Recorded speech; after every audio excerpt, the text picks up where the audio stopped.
This is a wood splitter, and it's a kinetic wood splitter. I don't know whether you've seen one of these before. Most wood splitters are hydraulically operated, but this one has two big flywheels in this, behind this cover here, and it's got a little 4-stroke engine in the back of it.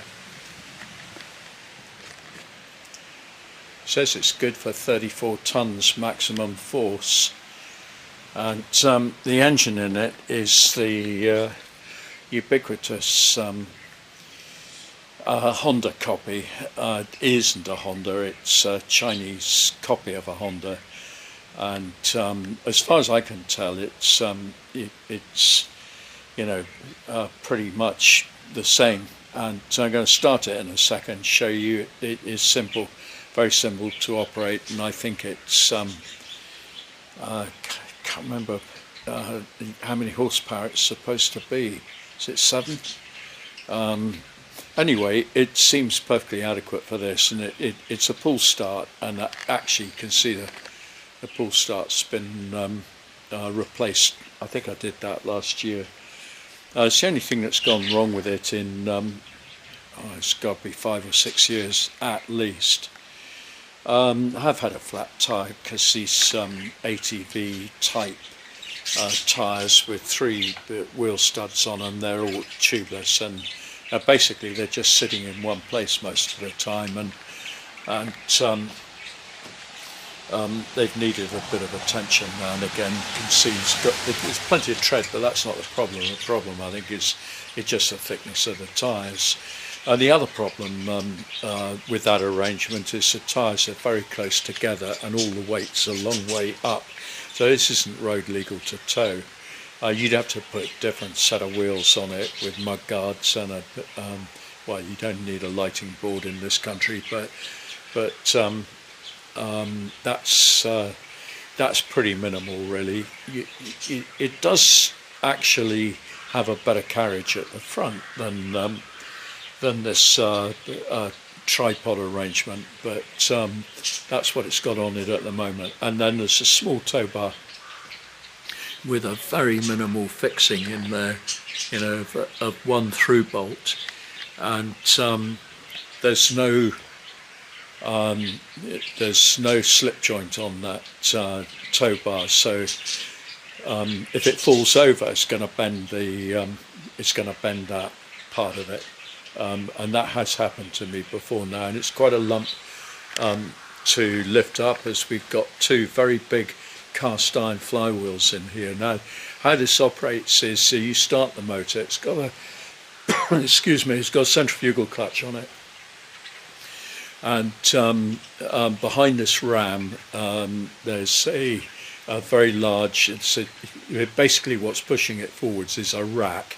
In other words, it's a straight gear, and you push that down with this handle here, and it engages on the pinion underneath it, and the stored up kinetic energy in the flywheel sends that forwards into this. And what we've got here is some pretty big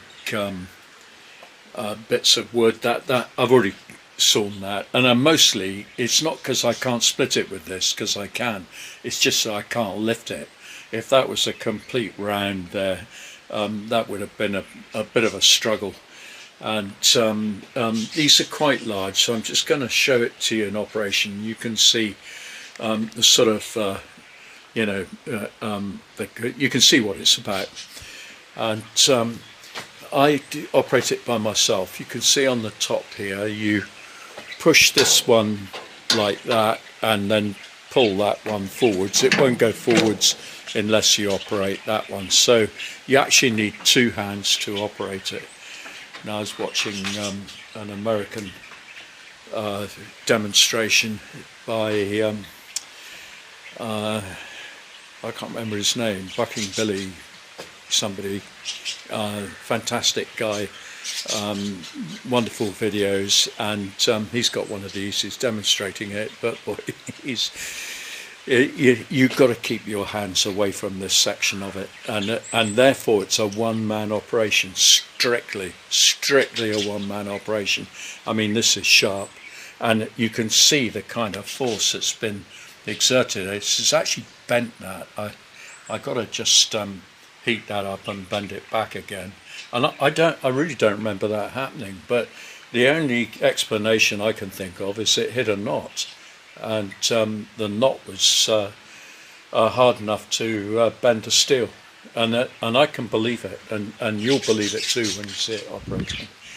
So let's just put the camera up here, and but that hasn't got it.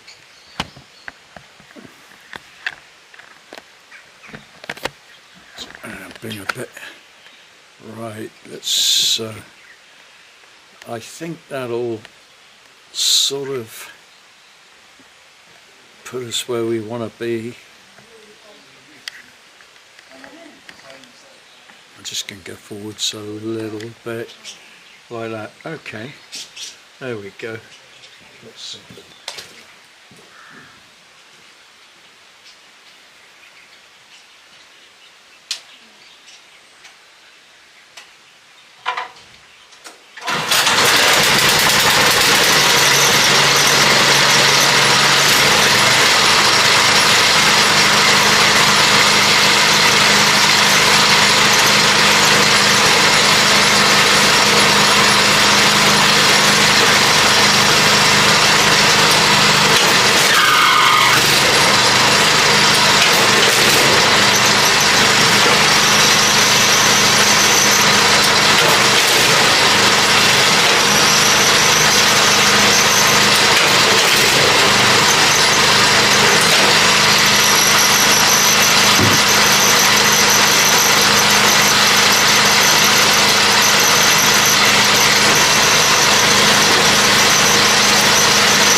Well, there we are.